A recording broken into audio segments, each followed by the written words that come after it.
Pressure groups and movements. Pressure groups are organizations that attempt to influence government politics or policies. But unlike political parties, pressure groups do not aim to directly control or share political power.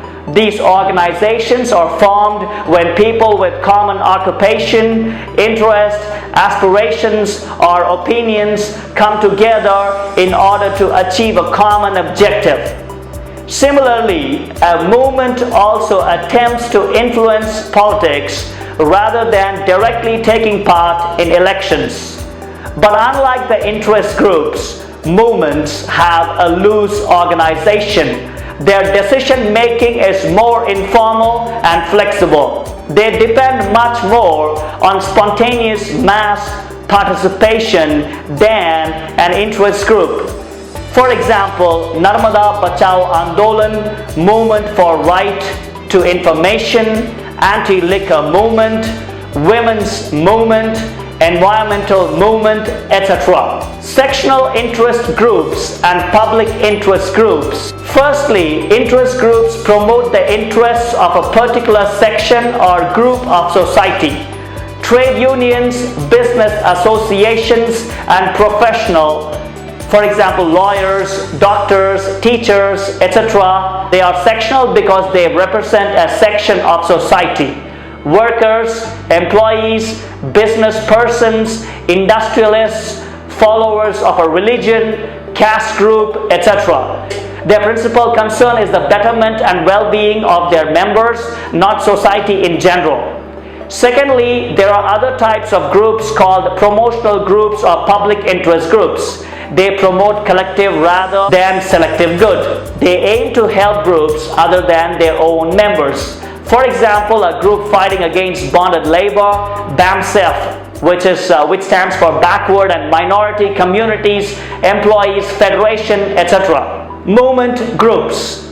The groups involved with movements also include a very wide variety. Most of the movements are issue-specific movements that seek to achieve a single objective within a limited time frame. Others are more general or generic movements that seek to achieve a broad goal in a very long term. Pressure groups and movements exert influence on politics in a variety of ways. They try to gain public support and sympathy for their goals and their activities by carrying out information campaigns, organizing meetings, filing petitions, etc. Most of these groups try to influence the media into giving more attention to these issues. They often organize protest activity like strikes or disrupting government programs in order to force the government to take note of their demands. Business groups often employ professional lobbyists or sponsor expensive advertisements for their campaigns. They seek to exert influence on political parties. Most of the movement groups take a political stance without being a party. They have political ideology and position on major issues. The relationship between political parties and pressure groups can be direct or indirect as well. For example, most trade unions and students' organizations in India are either established by or affiliated to one or the other major political party. Most of the leaders of such pressure groups are usually activists and leaders of party.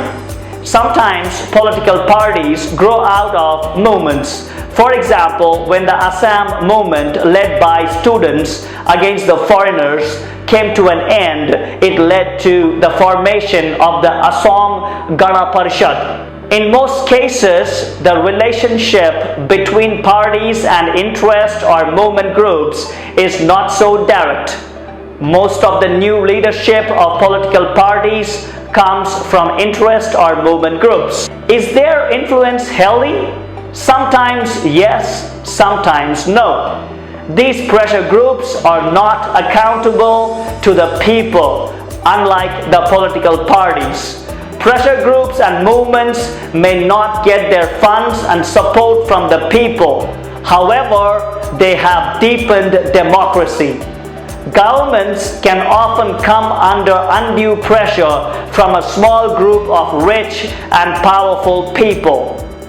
Public interest groups and movements perform a useful role of countering this undue influence and reminding the government of the needs and the concerns of ordinary citizens. Even the sectional interest groups play a valuable role. Where different groups function actively, no one single group can achieve dominance over society.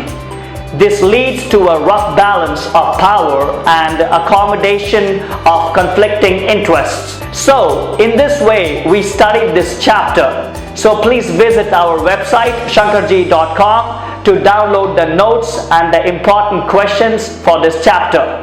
The link for the same is given in the description below. You can also do some Google search and add some additional information to the existing knowledge which we have. And if you have any doubts or suggestions, you can let us know in the comment section below. Thank you so much. Have a great day.